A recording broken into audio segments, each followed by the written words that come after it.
Hoje pela manhã, pensando na situação do nosso país, a crise política que traz preocupações da área econômica, eu tinha pensado em falar sobre oração, que, sem dúvida, sempre é necessária, mas especificamente em momentos difíceis, a palavra de Deus nos recomenda orar. E com essa intenção em mente, eu queria convidá-los comigo a estudar a oração que o Senhor Jesus nos ensinou, que é a oração do Pai Nosso, que está em Mateus capítulo 6. Nós vamos do verso 5 até o verso 15. Mateus capítulo 6, de 5 a 15. Vamos ler o texto, ele vai servir de base para a nossa palavra nessa manhã. Palavras do Senhor Jesus. E quando orardes, não sereis como os hipócritas, porque gostam de orar em pé nas sinagogas e nos cantos das praças, para serem vistos dos homens. Em verdade vos digo que eles já receberam a recompensa. Tu, porém, quando orares, entra no teu quarto, e fechada a porta, orarás a teu Pai que está em secreto. E teu Pai que vem em secreto te recompensará. E orando, não useis de vãs repetições como os gentios, porque presumem que pelo seu muito falar serão ouvidos. Não vos assemelheis, pois, a eles, porque Deus, o vosso Pai, sabe do que tendes necessidade antes que lhe peçais. Portanto, vós orareis assim: Pai nosso que está nos céus, santificado seja o teu nome, venha o teu reino, faça-se a tua vontade, assim na terra como no céu. O pão nosso de cada dia dá-nos hoje, e perdoa-nos as nossas dívidas, assim como nós temos perdoado aos nossos devedores. E não nos deixes cair em tentação, mas livra-nos do mal, pois teu é o reino, o poder e a glória para sempre. Amém. Porque se perdoardes aos homens as suas ofensas, também vosso Pai Celeste vos perdoará. Se, porém, não perdoardes aos homens as suas ofensas, tampouco vosso Pai vos perdoará as vossas ofensas. Vamos orar. Senhor, nós estamos diante da oração que o Senhor nos ensinou e pedimos que o Senhor nos ajude a compreendê-la. Estamos assentados aos teus pés, querendo ouvir de ti, querendo aprender contigo. E pedimos que pelo teu Espírito Santo ilumines nosso entendimento e guies a nossa mente e coração à obediência das palavras que o Senhor nos deu. Desperta em nós o desejo de orar sempre, em todo o tempo, e orar da forma correta, por amor do teu nome. Amém. Essas palavras que nós acabamos de ler, elas fazem parte das instruções que Jesus estava dando aos seus discípulos, naquilo que nós chamamos de o Sermão do Monte. No início do seu ministério, ainda na Galileia, Jesus já tinha feito discípulos. A essa altura os 12 já estavam com ele, e afora os 12 havia uma multidão de pessoas que estavam seguindo a Jesus, alguns impressionados com os milagres que ele fazia, outros indagando se ele seria aquele Messias tão esperado. De uma forma ou de outra, havia sempre uma multidão acompanhando Jesus, além dos seus discípulos. A uma certa altura, ele vendo a multidão, ele sobe a um monte. Esse monte, na geografia da Palestina, nós não temos muita certeza onde ele é.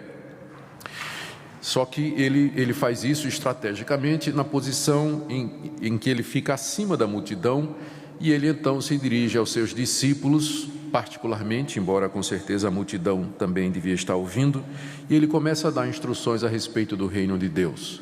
Ele começa falando das bem-aventuranças. Felizes são aqueles que temem a Deus, que têm um coração humilde, aqueles que são puros de coração. Depois ele fala a respeito dos mandamentos de Deus. Vocês ouviram o que foi dito: não matarás, não adulterarás. Ele explica esses mandamentos, e aí começa a falar a respeito de como os seus discípulos deveriam exercer 3 aspectos importantes da vida prática dos seguidores do reino, que é a questão do dar esmolas, orar e jejuar. E é nesse contexto, então, que ele nos deu aos discípulos essa que é a oração mais famosa do mundo, a famosa oração do Pai Nosso, que eu sei que quase todo mundo aqui deveria ser capaz de dizer de cor, mas eu não vou fazer esse teste com vocês, não. Mas é a oração mais conhecida de toda a cristandade. Ela é precedida de duas orientações de Jesus sobre a maneira de orar. Ele vai primeiro dizer aos discípulos: quando vocês orarem, evitem duas coisas. A primeira, a hipocrisia, e segunda, a vã repetição, que é baseada num conceito errado a respeito do Pai. Em seguida ele diz pelo que orar. E aí é a oração propriamente dita, que ele divide também em duas partes. Os 3 primeiros pedidos têm a ver com o reino de Deus e os 3 últimos pedidos têm a ver conosco, e essa sequência é muito instrutiva. E ele termina colocando uma condição: se nós não perdoarmos as pessoas, então Deus também não vai ouvir a nossa oração. A maneira como nós tratamos as pessoas vai determinar a eficiência das nossas orações. Então esse é o tema da nossa aula, nossa mensagem nessa manhã. Meu objetivo é mostrar aos irmãos, despertar nos irmãos o desejo de orar sempre, confiar de que Deus responde às orações e também mostrar qual é a maneira correta de nós orarmos. Orar, embora seja alguma coisa que todos os cristãos fazem, mas não é uma coisa natural para nós. É necessário uma certa disciplina, é necessário uma certa determinação para que nós oremos da maneira como Deus nos ensinou. Eu sei que na hora do aperto, cada um ora do jeito que sabe e pode, não é? E Deus, na sua misericórdia, nos atende, porque o Espírito Santo intercede por nós e Jesus é o nosso mediador. Mas normalmente nós deveríamos orar de acordo com aquilo que Deus nos ensinou, de acordo com aquilo que Ele nos instrui. E esse então é o objetivo da nossa palavra nessa manhã. Vamos começar então com as condições, aliás,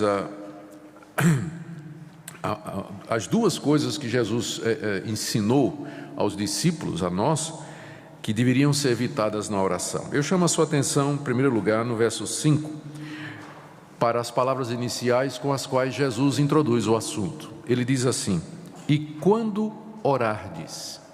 Ele não diz se orardes, mas quando orardes. Ele está pressupondo que nós vamos orar. Orar é uma obrigação de todo discípulo. Então não é assim, no dia que vocês orarem, ou se vocês quiserem orar, mas Jesus está pressupondo que a oração é alguma coisa que vai acontecer.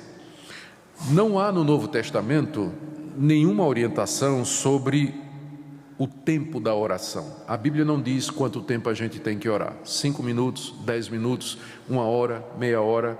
A Bíblia não fala sobre isso. A única coisa que o Novo Testamento nos ensina é que nós devemos, com relação ao tempo, é que nós devemos orar sem cessar. Ou seja, a oração tem que ser alguma coisa constante na vida do crente. Alguns oram 5 minutos, 10, 15, outros oram 1 hora.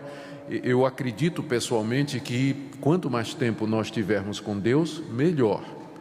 Para, com calma diante dEle, abrir nosso coração, trazer as necessidades das pessoas, as nossas necessidades. Mas o que nós não podemos fazer é dizer que somente se você orar 1 hora por dia é que você é uma pessoa de oração. Nós não podemos fazer isso porque a Bíblia não faz isso. O que a Bíblia diz é que você tem que orar sempre. No carro, em casa, na cozinha, na universidade, na escola, no seu trabalho, onde você estiver, você tem que estar em atitude de oração, espírito de oração, aberto diante de Deus, em comunhão com Ele. E durante o dia você pode estar falando com Deus, assim, orações pequenas, tipo assim: Senhor, esse cara acaba de me trancar aqui, né? Quase que bate no meu carro, eu oro pela vida dele. Em vez de soltar um palavrão, né, contra aquele cidadão, né, você pode passar o dia inteiro sobre isso. Você está lá na cozinha preparando o almoço, você diz: Senhor, eu sei que lá na igreja fulana de tal está passando por necessidade, não tem o que pôr na mesa, e eu estou aqui com essa fartura, eu quero orar por ela nesse instante, Senhor, e já que o Senhor tocou meu coração, eu também vou levar alguma coisa para ela, ou vou dar uma contribuição para ela. tem motivo para oração o dia inteiro, para você passar o dia todo antenado com Deus, em comunhão com Ele, ligado com Ele, Deus fazendo parte do seu dia a dia. Isso é o que a Bíblia ensina: orai sem cessar. Agora, você pode querer tirar um momento separado, a sós com Deus, com sua esposa, com sua família, enfim, ou com seus amigos, ou na igreja, específico para a oração. Aí você tem várias vantagens para isso. Você pode se concentrar, você pode ler a Bíblia, que vai orientar a sua oração. Você pode, junto com os irmãos, ter uma visão mais ampla das coisas pelas quais você realmente deveria estar orando. Então, é importante, por isso que na igreja nós temos reuniões de oração, nós temos esforços para que os crentes se reúnam, mas esses movimentos, reunião de oração na igreja, esforço de oração, eles vêm para nos ajudar, porque é dever seu orar o tempo todo, estar em comunhão com Deus. Por isso Jesus diz aqui: quando orardes, quando orardes. As duas orientações são estas, as duas coisas que temos que evitar. Primeira, não sejam como os hipócritas. Primeiro a gente tem que definir o que é um hipócrita. A palavra é muito interessante na língua grega. Significa esconder-se atrás de alguma coisa. E esse nome hipócrita, ele primeiro foi dado aos atores do teatro antigo, que quando se apresentavam no público numa peça, eles traziam uma máscara. Vocês já devem ter visto isso, né? Tem uma máscara em que a pessoa está rindo com um pauzinho e a pessoa bota na frente da cara, né? Ela pode estar até chorando, mas pela máscara o que aparece é o riso. Então, nas peças teatrais, o ator era chamado hipócrita, porque ele estava escondido atrás de alguma coisa. O que aparecia era aquela face sorridente, mas por dentro ele podia estar chorando, podia estar com raiva, mas o que aparecia era aquilo ali. Com o tempo, a palavra hipócrita veio a designar uma pessoa que parece o que não é. Alguém que dá a impressão de que é alguma coisa, mas na verdade ela é outra diferente. Daí o nome hipócrita, que já era comum na época de Jesus. E Jesus então usa o termo hipócrita para aquelas pessoas que usam a oração para parecer que são pessoas piedosas, que andam com Deus, espirituais, mas na verdade não são. Esse é um uso errado da oração. Você querer orar diante das pessoas, Jesus não está proibindo que a gente ore na frente dos outros, mas você, quando for orar em público ou na presença de outras pessoas, você orar para impressionar os outros, para os outros pensarem que você é uma pessoa que anda muito próxima de Deus, quando na verdade você sabe que não é isso. Então esse é o hipócrita. E é claro, a gente pode fazer a aplicação para muitas outras áreas da vida, né? A pessoa está na igreja, a pessoa se envolve com atividades religiosas, ela faz um monte de coisa, mas o coração dela não é reto, não é puro. Então é a máscara, né? É o hipócrita. Ela parece alguma coisa, mas na verdade ela não é. Jesus aqui se refere especificamente no verso 5 aos fariseus. Olha o que ele diz. Na época dele, os fariseus eram os religiosos mais conhecidos, pessoal que se dedicava a obedecer a lei de Deus em detalhes e cumprir todos os regulamentos da lei de Moisés, mas aquilo era uma fachada. É o mesmo pessoal que depois condenou Jesus à morte. Ele diz: quando vocês orarem, não sejam como os hipócritas, porque eles gostam de orar em pé nas sinagogas e nos cantos das praças para serem vistos dos homens. Era isso que os fariseus faziam na época de Jesus. Nas sinagogas, geralmente se orava sentado. O mestre ensinava sentado. E na hora, quando um fariseu era convidado para orar, vou pedir ao irmão fariseu, que agora nos dirige a Deus em oração, o fariseu, em vez de orar lá do seu cantinho, ele ficava em pé, ó Deus. Aí fazia aquela, e todo mundo ficava olhando. Puxa, esse cara sabe orar mesmo. Esse deve ser um grande homem de Deus. Hipócrita, coisa nenhuma. Aquilo era show para aparecer diante dos homens. Ou então, na praça, já que o judeu, na lei de Moisés, estava dito que o judeu tinha que orar 3 vezes por dia. Quando chegava a hora de orar, está dizendo aqui, o fariseu chegava na praça, no canto da praça, aquela parte mais exposta, né, na quina, que é de esquina, né, no cruzamento, ele ficava em pé, dava uma olhada para ver se tinha alguém olhando, e aí ele começava a orar publicamente ali naquele local mais visível para chamar a atenção das pessoas. Jesus diz, isso é hipocrisia. Você não pode usar o cristianismo, a oração especialmente, como um meio de se promover, para que as pessoas pensem que você é espiritual. Por isso nós precisamos ter muito cuidado quando a gente lida com essas questões. Qual a motivação? Jesus não está proibindo aqui que você ore em público, mas você tem que lembrar que a oração é dirigida a Deus.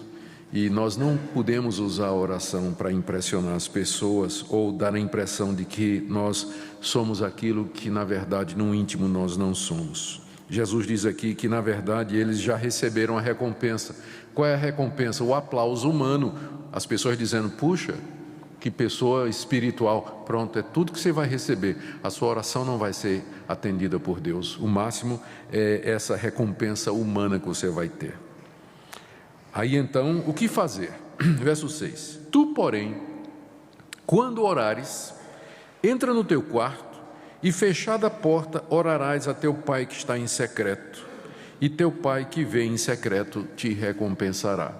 Como eu disse, o Senhor Jesus não está proibindo que você ore em público e não está dizendo que a oração boa é somente aquela que é feita você trancada no quarto. O que ele está dizendo é que nós evitemos a hipocrisia, a ponto de que, se for necessário, você evite orar em público e vá orar em secreto. O que Jesus está recomendando aqui é a sinceridade de coração, é a comunhão entre você e Deus, longe dos olhares humanos, ou longe de buscar a aprovação humana. A oração é um momento entre você e seu Pai que te vê em secreto, que vê você lá no quarto, onde ninguém mais te vendo, Deus está te vendo. Lá quando você está dirigindo, lá quando você está no trabalho, quando você está na escola, quando você está no seu gabinete, quando você está sozinho, Deus está vendo você. E é a Ele que você vai orar e dirigir as suas orações. A gente precisa sempre ter muito cuidado com as palavras de Jesus e entendê-las no contexto. Depois da Reforma Protestante, houve muitos grupos que saíram da Reforma, que foi um grande movimento religioso, e alguns estranhos, né? E um deles era um grupo que dizia exatamente isso aqui, que só orava, não tinha oração pública, interpretou as palavras de Jesus literalmente, sem entender a intenção, e o movimento era voltado para orar no quarto, né? Então, quando tinha reunião, tinha culto, ninguém orava. Aí depois todo mundo ia para casa, se fechava no quarto e orava. Como eu disse, nós temos que entender o que é que Jesus está proibindo aqui. Ele está proibindo a hipocrisia, o show, e está estimulando que nós tenhamos contato íntimo com Deus, que nós saibamos que o nosso Deus, Ele nos vê e que é dele que nós temos que buscar a recompensa. Segunda coisa que Jesus proíbe é a vã repetição, versos 7 e 8. E aqui primeiro ele usou os fariseus, né, como exemplo daquilo que nós não devemos ser.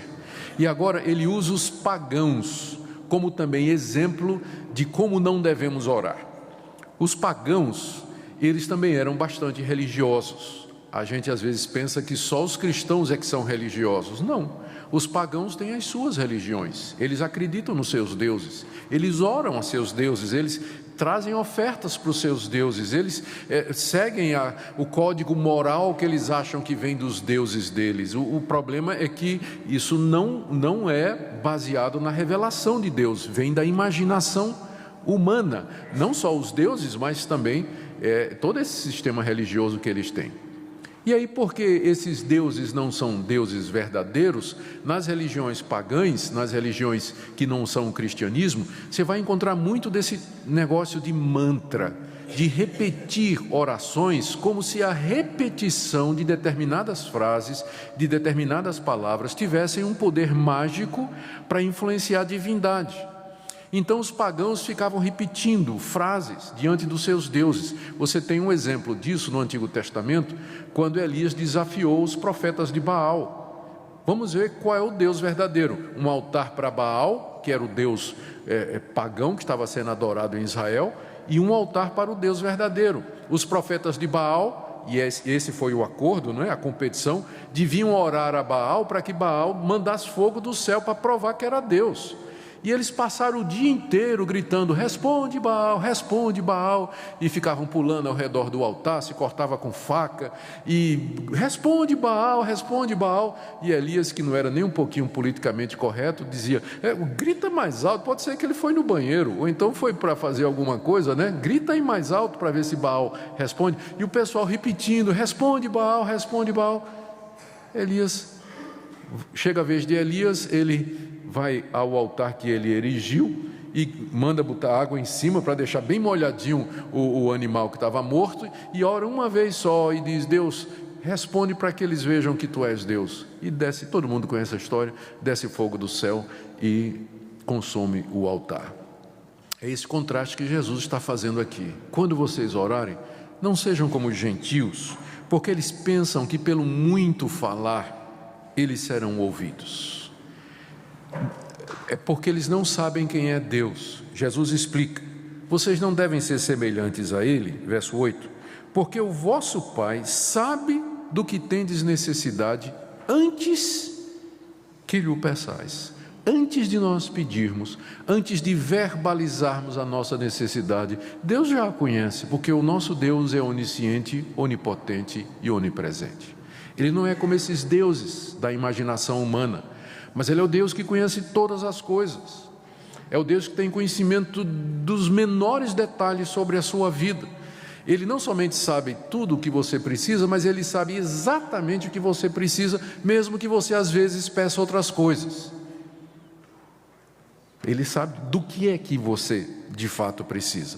Com isso, Jesus não está desestimulando que nós insistamos diante de Deus ou perseveremos na oração quando Deus parece demorado em atender. Há uma diferença entre você instar com Deus e perseverar em oração com Deus e você ficar repetindo uma frase, ou como por exemplo a Ave Maria ou o próprio Pai Nosso, porque tem gente, há uma fórmula, ou há uma forma evangélica não, né, dentro do cristianismo de fazer isso.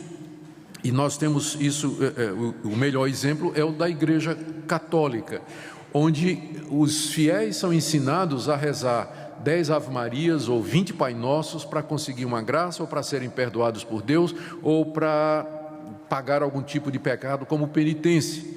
Então, a ideia é que se você ficar repetindo o Pai Nosso, ou a Ave Maria, ou qualquer outro tipo de oração, aquilo vai sensibilizar Deus e fazer com que Deus atenda. Mas Jesus está dizendo que não funciona dessa maneira. Mas como eu falava, isso não quer dizer que você não possa argumentar com Deus. Mas quando você vai argumentar, pensa o seguinte: seu filho chega para você e diz: mamãe que está no céu, eu quero comer. Mamãe que está no céu, eu quero comer. Mamãe que está no céu, eu quero comer. Mamãezinha querida que está no céu, não. Mamãezinha querida, eu quero comer. Mamãezinha querida. Você acha que seu filho chegar para você fazer isso? Né? E se seu filho, você vai preferir que seu filho chegue assim e diga assim: mamãe, eu estou com fome e eu preciso comer. A senhora sabe que eu tenho 5 anos de idade, eu preciso me alimentar regularmente. Por que a senhora não está me respondendo? A senhora não acha que eu sou importante para a senhora? Ah, sim.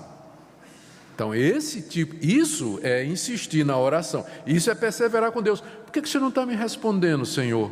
Eu te ofendi em alguma coisa errada em mim, algum pecado na minha vida? Ou será que eu estou pedindo errado? Por que o Senhor não está respondendo? Oh Deus, Tu és tão bom, a Bíblia diz que se a gente orar e pedir, o Senhor responde, mas o Senhor não está me respondendo. É diferente, isso não é vã repetição. Isso é perseverar na oração, é insistir com Deus, é lutar com Deus em oração. E isso a Bíblia nos ensina a fazer. Mas pensar que você ficar repetindo frases, só por repetir frases Deus vai atender, isso é paganismo. Nosso Deus não é assim. Ele quer que você converse com Ele, que você raciocine com Ele, que você argumente com Ele, que você diga para Ele por que Ele deveria atender a sua oração. E você diz: mas Ele já não sabe? Ele sabe, mas Ele quer que você saiba também. E é tão bom quando a gente fica diante de Deus e vai discutir com Deus por que Ele não está respondendo, ou por que Ele deveria responder à oração. É até um bom exercício. Quando você for pedir alguma coisa para Deus, você escreve no papel, assim dizendo, 10 razões pelas quais Deus deveria me responder. E aí argumente com Ele.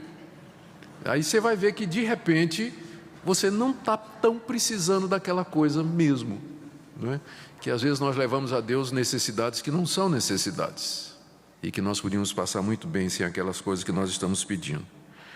Então Jesus coloca 2 coisas que devem ser evitadas quando a gente for orar. A primeira é a hipocrisia, a gente usar a oração para parecer aquilo que nós não somos, e segundo, o uso das vãs repetições, quando nós deveríamos, na verdade, sabendo que Deus nos conhece, nós deveríamos argumentar com Ele e perseverar, o que é bastante diferente. Na segunda parte da instrução de Jesus, essa foi a primeira. Na segunda parte, Ele nos diz pelo que devemos orar. Pelo que nós devemos orar. E então Ele nos dá o modelo do Pai Nosso. E aqui, antes de entrar no modelo do Pai Nosso, antes de entrar nos itens do Pai Nosso, nós temos que primeiro discutir o que é que Jesus pretendeu ao dar aos discípulos um modelo. Quando Ele deu esse modelo, Ele estava querendo dizer que nós podemos pegar essa vai ser a oração padrão que nós vamos fazer todo dia, que ao acordarmos todo dia, nós vamos dizer, Pai nosso que estás no céu, santificado seja o teu nome, venha a nós o teu reino. É isso que nós temos que fazer, e quando formos dormir, por exemplo, a oração antes de dormir é essa mesma, Pai nosso que estás no céu, santificado. É isso que Jesus quis dizer, é um padrão, um modelo para nós. Algumas pessoas entendem que sim. E, através da história do cristianismo, como eu disse, há movimentos, né, que usam o Pai Nosso como sendo a oração. Pessoas que só sabem orar o Pai Nosso. E se você disser assim, em vez de orar o Pai Nosso, conversa com Deus, fala com Ele livremente. Como você está conversando com uma pessoa, e a pessoa fica meio sem jeito, né, de falar com Deus, porque o Pai Nosso acaba virando uma muleta, né? Ele só sabe orar repetindo o Pai Nosso. Eu não penso que essa era a intenção de Jesus. O Pai Nosso que Ele ensina aqui, a oração que Ele ensina aos seus discípulos, Ele ensina como sendo uma orientação sobre quais são as prioridades na minha vida pelas quais eu devo orar, e as coisas principais referentes ao reino de Deus e as coisas principais com relação à minha vida aqui nesse mundo, pelas quais eu devo orar também. Agora, eu quero dizer para vocês que funciona muito bem como orientação. Na minha vida pessoal, às vezes quando meio desfocado e meio desorientado, sem saber direito o que eu devo orar, quantas vezes eu me valei do Pai Nosso, como sendo uma orientação, para ajeitar minha mente, né? Para não ficar sem saber o que dizer diante de Deus, então me lembrando do Pai Nosso, e indo ponto a ponto e orando a Deus, por isso, por as coisas que estão aqui. Então, tanto como uma orientação geral, como um estímulo, a oração que Jesus ensina, ela está diante de nós, não para virar uma vã repetição, mas como uma orientação sobre como nós deveríamos orar. A oração, como eu disse, está dividida em 2 partes. 3 pedidos relacionados com o reino de Deus e 3 pedidos relacionados com a nossa vida. Nós vamos então ver cada um deles. No verso 9, Jesus nos ensina a orar, primeiro nos dizendo de que maneira nós devemos nos dirigir a Deus. Quando orardes, verso 9, vós orareis assim, Pai nosso que está nos céus. Aqui, Jesus nos ensina a quem nós estamos dirigindo a oração. Primeiro, nós estamos orando a um Deus que é Pai. Deus é nosso Pai. Ele é o Deus que cuida de mim, é o Deus que me protege, é o Deus que me ama, é o Deus que me aceitou como filho. Eu não sou filho de Deus por natureza, nenhum de nós nasce filho de Deus. Nós somos adotados por Deus mediante Jesus Cristo. Então, só essa palavra Pai no início já nos lembra a quem nós estamos orando. se Ele me adotou, se Ele me aceitou na sua família, se Ele, à semelhança de um pai humano, cuida de mim e provê para mim, está preocupado comigo, eu então me sinto encorajado a me dirigir a Ele e colocar diante dEle as minhas orações e os meus pedidos. O Deus a quem eu oro, Ele é Pai. Um Pai que cuida, que ama, que compreende, que entende, que provê, que tem poder para atender às minhas necessidades. Segunda palavra aqui é que Ele não somente é Pai, mas Ele é Pai nosso. Isso me lembra que eu faço parte de uma grande família de pessoas que, como eu, também podem chamar Deus de Pai. Eu sou um dos filhos desse Deus e há milhões de outros ao redor do mundo que talvez naquele mesmo momento estão se dirigindo ao nosso Pai com pedidos, súplicas e anseios. Ele é o Pai nosso. Eu sempre gosto eu gosto de pensar nisso para nos lembrar desse aspecto coletivo. Não há nada no Novo Testamento, no cristianismo, que ensine ou que estimule o individualismo. Essa ideia que às vezes surge nos movimentos pietistas, de que você está ali sozinho, trancado num quarto, clamando a Deus, e a religiosidade ou o cristianismo é praticado mais em termos individuais. A Bíblia toda nos lembra de que nós fazemos parte de uma família. A visão bíblica de igreja ou de ser cristão é coletiva. Nós fazemos parte de um corpo, de uma família. É Pai nosso. Jesus não diz, vocês vão orar assim, Pai meu. Embora você, em momentos, você vai dizer, né? Meu Pai, tenha misericórdia de mim. Mas não esqueça que Ele é Pai também de milhões, bilhões de outras pessoas nesse planeta. E que nós fazemos parte dessa grande família, desse povo que se dirige a Deus como Pai. Terceira coisa, Ele é o Pai nosso que está nos céus. Eu creio que Jesus estava fazendo um contraste consciente.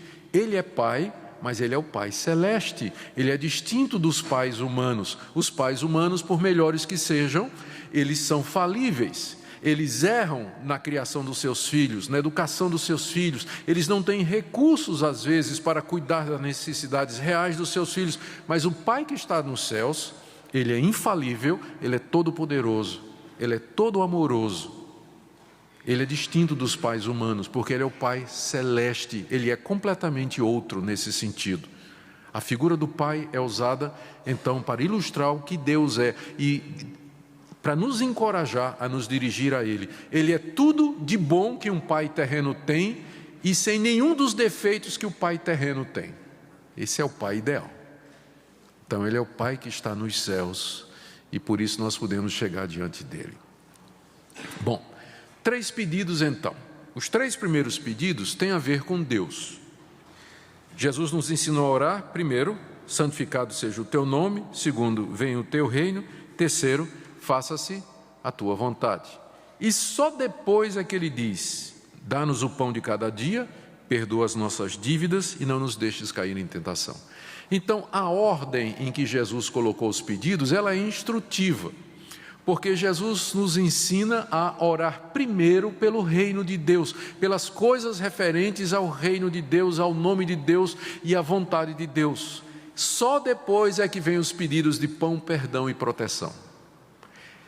Como eu disse, é instrutivo essa sequência, porque mostra que o alvo primário da nossa vida é a glória de Deus, o reino de Deus acima das nossas necessidades.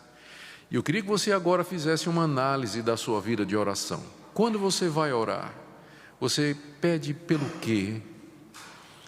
Não precisa responder, posso responder por você? Geralmente é por alguma necessidade sua. Você vai pedir por alguma coisa. Deus, eu estou angustiado, me dê paz. Deus, eu estou preocupado com a situação do Brasil, por favor, me livre. Deus, estou passando necessidade financeira. Deus, eu estou doente, peço. Não tem nada errado de você fazer isso. O problema é que não foi assim que Jesus ensinou. Ele diz que isso vem no final da oração, antes de pedir pela sua saúde, pelas suas necessidades, antes de você pedir por qualquer coisa pessoal sua, você devia pensar nas coisas do reino de Deus, pensar em Deus, na sua vontade e no seu nome. Sabe por que Jesus ensinou a gente nessa sequência? Para evitar o egoísmo. Lembra o que Tiago diz no capítulo 4? Vocês pedem e não recebem porque vocês pedem mal, para gastar nos seus deleites e prazeres. Às vezes nós usamos a oração como um meio de tentar convencer a Deus de nos fazer felizes, quando o alvo primário da oração não é necessariamente esse, mas de buscar a glória de Deus e ver o reino de Deus avançando. Por exemplo, primeira petição: santificado seja o teu nome. Deus já é santo. Então, o que é que significa santificado seja o seu nome? Quer dizer, Deus, que o teu nome seja santificado na minha vida, na minha família, no meu trabalho, que eu viva de tal maneira que o teu nome seja conhecido, glorificado, que as pessoas olhem para mim e digam: o Deus desse homem, o Deus dessa mulher é de fato um Deus santo. Porque olha a maneira como ele vive, como ela se conduz, de maneira santa, de maneira justa, reta, pura. Então, esse Deus é um Deus, o nome desse Deus é santo. É isso que esse primeiro pedido quer dizer. Que o nome de Deus seja glorificado na sua família, no seu casamento, nos seus relacionamentos, no seu trabalho, nos seus estudos, na sua profissão, em tudo que você é e tudo que você faz. É esse desejo de que a glória de Deus esteja sobre tudo o que você fizer aqui nesse mundo. Primeira petição: santificado seja o teu nome. Ó Deus, que o teu nome seja santificado na minha igreja, na minha vida, no meu trabalho, na minha família, nos meus filhos. Faz com que eu viva de tal maneira em todas estas áreas que todos percebam que tu és santo. Que pelas obras que eu faço, pelas decisões que eu tomo, eles percebam que há um Deus e que esse Deus é verdadeiro. Segunda petição: venha o teu reino. Deus tem um reino e esse reino já está presente, mas ele ainda não veio na forma completa. Ele virá quando Jesus Cristo retornar. A segunda petição tem a ver com a expansão do reino de Deus no mundo. Senhor, que teu reino venha para esse mundo. Que a tua obra seja completa aqui, que tu sejas conhecido no nome todo, no mundo todo. E aqui é um bom momento para orar pela obra missionária. Venha o teu reino através da pregação do Evangelho nesses países distantes. Venha o teu reino aqui em Goiânia, através do meu testemunho, através da minha igreja. Venha o teu reino nesse país que tanto precisa te conhecer. A segunda petição tem a ver pela expansão do reino de Deus no mundo. Você pode aproveitar e orar: Senhor, se o Senhor quiser me usar, me usa. Se quiser usar os meus filhos, eu consagro meus filhos a Ti, para que o Senhor os use como propagadores do Evangelho. Eu sei, Senhor, Tu sabes, eu gostaria que eles fossem médicos, advogados. Eu queria isso para eles, mas se for a tua vontade, manda pregar o Evangelho na China. Aqui está minha família, meus filhos, usa para a tua glória. Venha o teu reino. Você pode orar por isso também. É isso que a segunda petição nos ensina. E tem a terceira: faça-se a tua vontade, não a minha, mas a tua vontade. Deus tem uma vontade, Deus tem um plano, Deus tem um querer. Ele não é um Deus que fica lá em cima no céu, olhando e dizendo: o que você escolher para mim está bom, só me avisa, tá? Para eu abençoar. Ele não é esse tipo de Deus. Eu sei que tem gente no povo evangélico que acha que Deus é assim. Não, esse Deus tem uma vontade, Ele tem um plano, Ele tem um propósito. E você está orando para dizer a Deus: Senhor, faz a tua vontade na minha vida, ainda que isso me doa, ainda que não seja o que eu quero, ainda que a tua vontade seja completamente diferente daquilo que eu imagino que seria a minha felicidade, mas a tua vontade, ela é o bem maior que eu quero. Eu quero viver para fazer a tua vontade, só serei feliz fazendo a tua vontade. Faz a tua vontade na minha vida, na minha família, na vida do meu país, na vida da minha igreja, em todo lugar, que a tua vontade prevaleça. Você ora assim? Seja glorificado o teu nome, que o teu reino se espalhe através da igreja no mundo e que a tua vontade seja feita, ainda que me custe dor e sofrimento. É um pedido de entrega total. E ele diz aqui, terminando a primeira parte, que nós devíamos dizer: faça-se a tua vontade, assim na terra como no céu. assim na terra como no céu. Com isso ele está querendo dizer que no céu a vontade de Deus já está sendo cumprida plenamente pelos anjos e pelos homens redimidos, glorificados, que agora estão na presença de Deus, louvando a Deus e dando a Ele a glória que lhe é devida. Da mesma forma que Deus é adorado, servido, glorificado e reconhecido nos céus, que Ele seja na terra.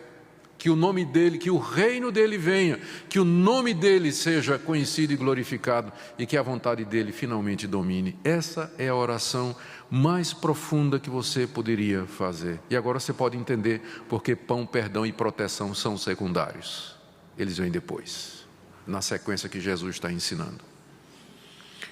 Está aí, a partir do verso 11, Jesus então diz, agora vocês podem orar, depois que vocês orarem assim, agora vocês podem orar pelos pedidos de vocês.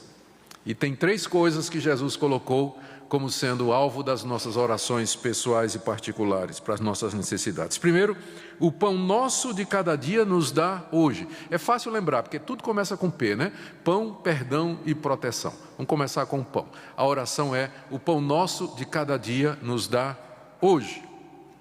Notou primeiro que ele está dizendo que você tem que orar pelo pão e não pelo pudim, não é? Porque a gente, entendeu? Deus promete, quando ele diz assim, ore pelo pão, o que é que Jesus está dizendo? Se você pedir o pão, Deus dá. Pudim, pode ser. O ponto de Jesus é, se você pedir o pão, então, se Ele nos ensina a pedir o pão, é porque Deus está disposto a dar o pão. O pão representa o alimento mais básico, mais fundamental. Com isso Ele quer dizer, você pode pedir pelas suas necessidades básicas. Aquilo que passa do pão, até a manteiga, né? Aquilo que passa do pão pode ser, não tem promessa de que você vai todo dia passar manteiga no pão, ter um queijinho com mortadela, de jeito nenhum. Deus não está prometendo isso. Ele está prometendo o sustento básico, que Ele não vai deixar você morrer de fome. Agora, que você vai ter uma mesa farta, bonita, cheia de variedade, todo tipo de carne, comer churrasco e tudo mais, isso aí é graça. Graça, Deus, Ele dá pela misericórdia dEle, mas no dia que isso faltar, não quer dizer que Ele não ama você e que Ele não está sendo fiel às promessas. Então se lembre disso. Segunda coisa que você tem que notar aqui, que é muito instrutivo, é que Ele está dizendo, o pão nosso de cada dia nos dá hoje. Jesus não ensina você a orar pelo pão de amanhã, mas pelo de hoje. Como que dizendo assim, você tem que orar isso todo dia. E Deus não vai dar hoje o pão de amanhã. Ele se compromete com o que Ele disse, basta a cada dia o seu mal, um por um, viver um dia de vez. Esse é o compromisso de Deus. Ele pode nos dar hoje, mas o amanhã está na mão dEle. Então Ele nos ensina a pedir o pão para o dia, com o objetivo de dizer, o futuro está nas minhas mãos, eu vou cuidar de você, confia em mim, confia em mim, confia em mim. Nós somos ensinados então a viver na dependência diária de Deus. O segundo pedido, dentro da segunda parte da oração, perdoa-nos as nossas dívidas, assim como nós temos perdoado aos nossos devedores.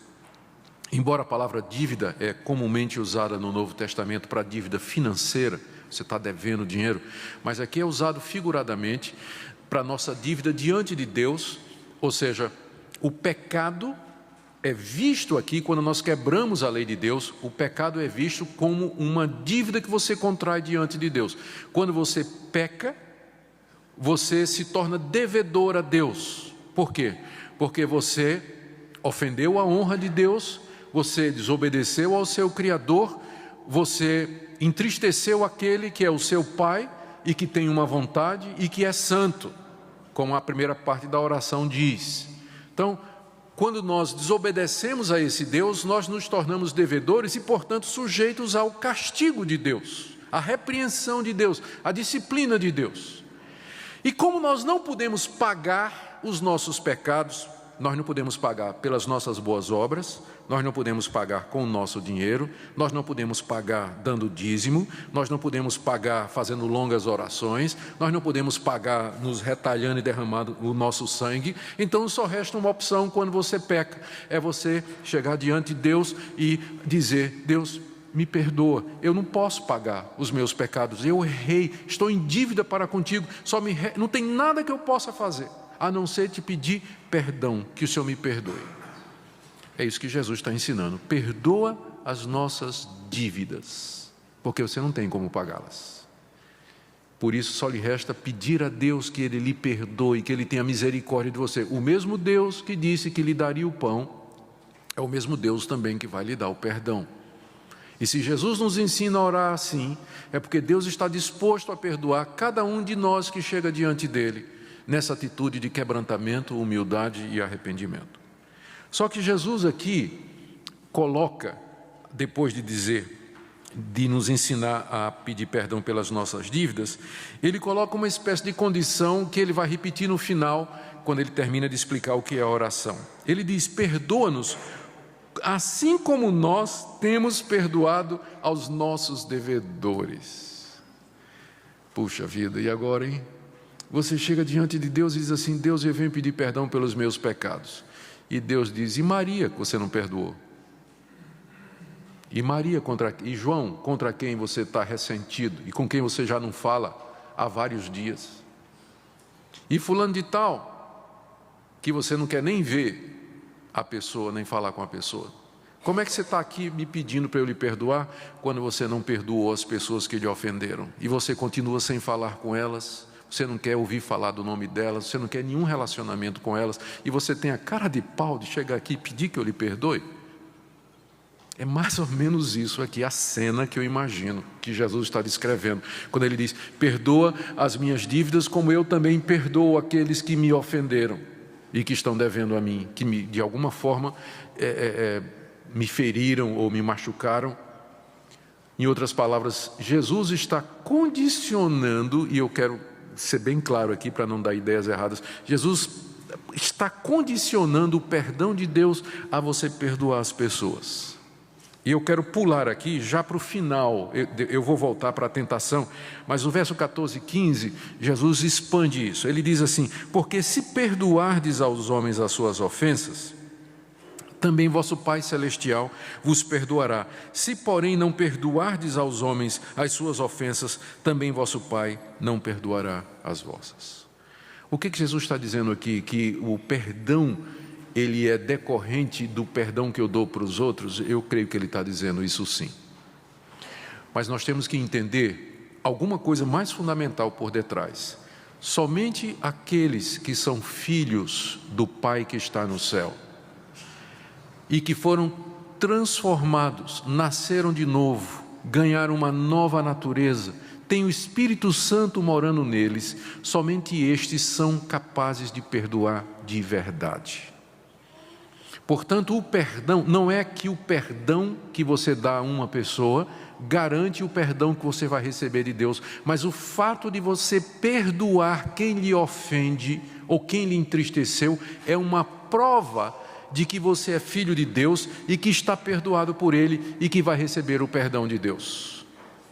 É uma evidência, é um sinal externo, concreto, é uma prova irrefutável de que você é de Deus e que, portanto, Ele vai lhe perdoar as suas ofensas. Não é que o perdoar em si garanta o perdão de Deus, mas o perdoar mostra que você já é de Deus, porque só pessoas que foram nascidas de novo, regeneradas, têm o Espírito Santo, são capazes de dominar a natureza pecaminosa e perdoar aqueles que ofendem. Portanto, o perdão é uma expressão clara do novo nascimento. Fazendo agora, dando ré, fazendo isso de ré agora. Pessoas que não conseguem perdoar quem os ofende estão demonstrando que nunca foram perdoadas por Deus, que nunca nasceram de novo. Pessoas que guardam mágoa, ressentimento. Uma vez, faz muitos anos, eu estava lidando com o caso de uma separação em que a mulher foi muito machucada pelo marido. Mas ela se professava crente, o marido não. Ela se professava crente em Jesus Cristo. Eles se separaram e conversando alguns anos depois com ela, perguntando como estava a vida dela e tudo mais. E quando toquei na questão do marido, ele disse: isso aí eu não perdoo, pastor. Eu vou levar essa mágoa no caixão comigo, mas eu não perdoo o que esse homem fez comigo. Eu disse: e aí quando a senhora morrer, a senhora vai ter uma surpresa. Se a senhora levar isso para o caixão, a senhora está pensando que vai para o céu, para a presença de Deus. Quando a senhora morrer, a senhora vai ter uma surpresa.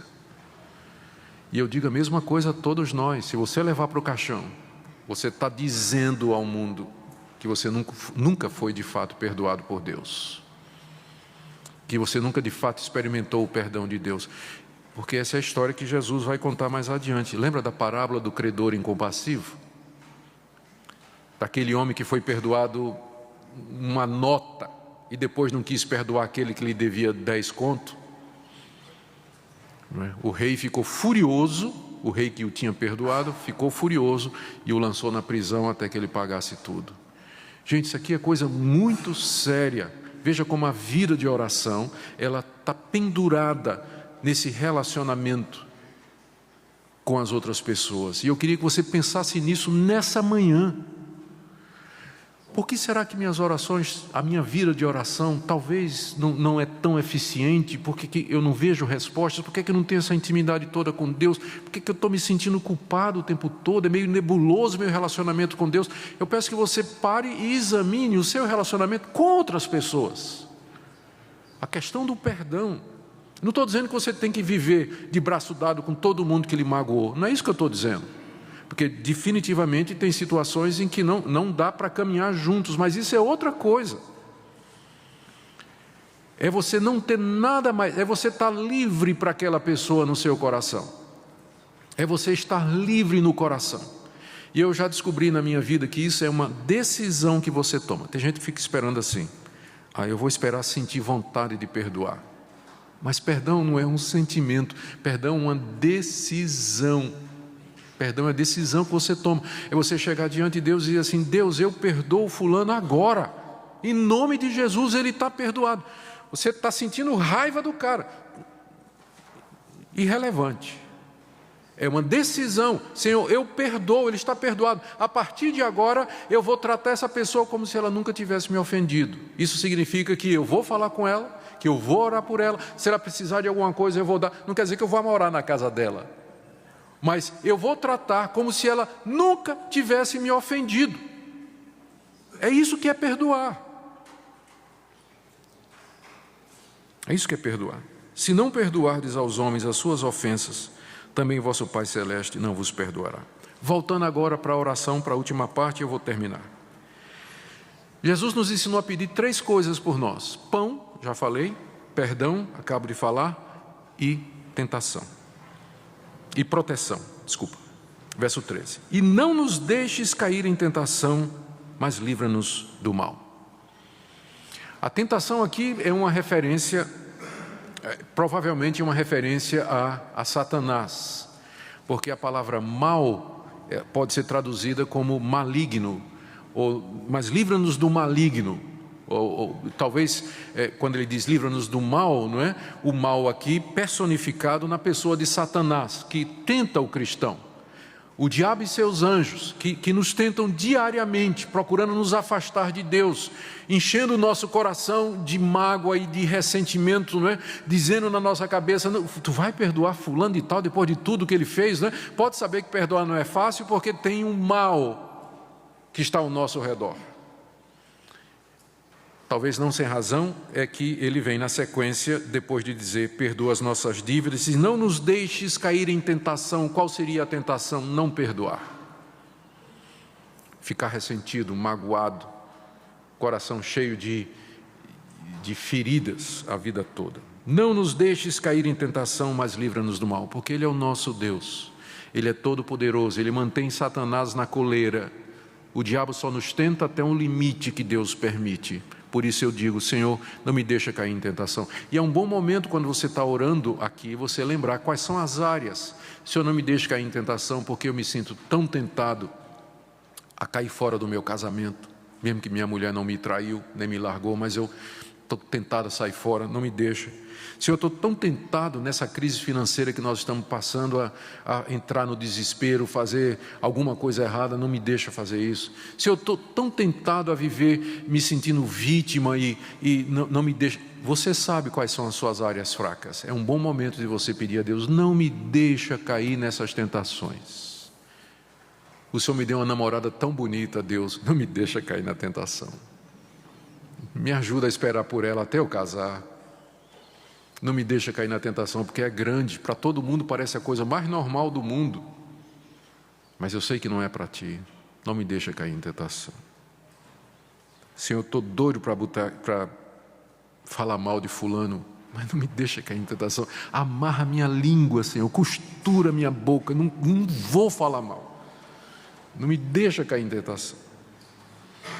E Jesus nos ensina a terminar dizendo, pois teu o reino, o poder e a glória para sempre. Amém. Na sua Bíblia deve estar entre colchetes aí essa frase. Isso é porque em alguns manuscritos antigos, onde tem o Evangelho de Mateus, alguns manuscritos gregos, datando do século III e IV, essa frase não aparece. Alguns acham que foi inserida depois. Quer ter sido inserida depois ou tenha sido escrita pelo próprio Mateus, ela faz bastante sentido. E está na maioria dos manuscritos que nós temos.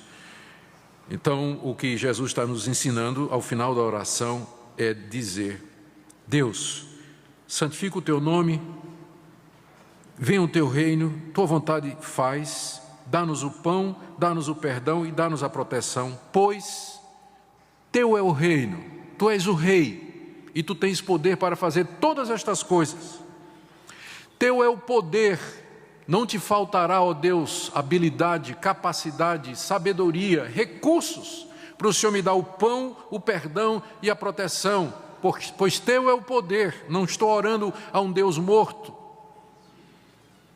E tu é a glória, no final tu receberás a glória, se tu me atenderes, se tu ouvires a minha oração, toda a glória será tua, agora e para sempre. Amém. Então, queridos, essa é a oração do Pai Nosso. E nós encerramos aqui com algumas aplicações práticas. Primeiro, como eu disse, eu não conheço um modelo melhor para orar. Eu procuro orar o dia todo. Algumas vezes, eu tento diariamente ter um tempinho para orar. Ler a palavra, estou lendo a vida de Elias agora e de Eliseu, sendo muito gostoso. E orando em cima do que eu estou lendo. Mas, com frequência, eu recorro ao Pai Nosso. E oro assim, aplicando a toda a minha situação. Quando, por exemplo, eu chego na parte, o pão nosso de cada dia nos dá hoje, eu me lembro da situação do Brasil. E oro pelo país. Oro por aqueles que estão sendo afetados pela crise na economia. E oro para que Deus nos lembre de que Ele prometeu o pão. E que nós temos tanta coisa, que nós poderíamos viver muito bem sem elas. Nós temos muito mais do que nós precisamos para viver. E que Deus nos ajude a não ficar angustiados, mas nos lembrar da provisão dEle. Eu costumo orar por isso quando chego aqui, aplicando as nossas necessidades. E eu queria recomendar você também a fazer isso. A usar a oração do Pai Nosso como um modelo para você se dirigir a Deus. Não adianta você ler a oração ou ficar repetindo a oração. Não vai fazer efeito, já vou lhe dizendo. Mas você pode usar como um modelo para se dirigir a Deus. E por último, a pergunta é, como está a sua vida de oração? Tem tido comunhão com Deus? O Pai Nosso que está nos céus, de quem é o reino, o poder e a glória, você tem se dirigido a Ele, colocado diante dEle as suas necessidades e as suas petições? Que Deus nos dê a graça, queridos, para sermos pessoas de oração e de termos comunhão constante com nosso Pai, buscando o seu reino em primeiro lugar, e todas estas coisas, pão, perdão e proteção, serão acrescentadas, como Ele nos ensina.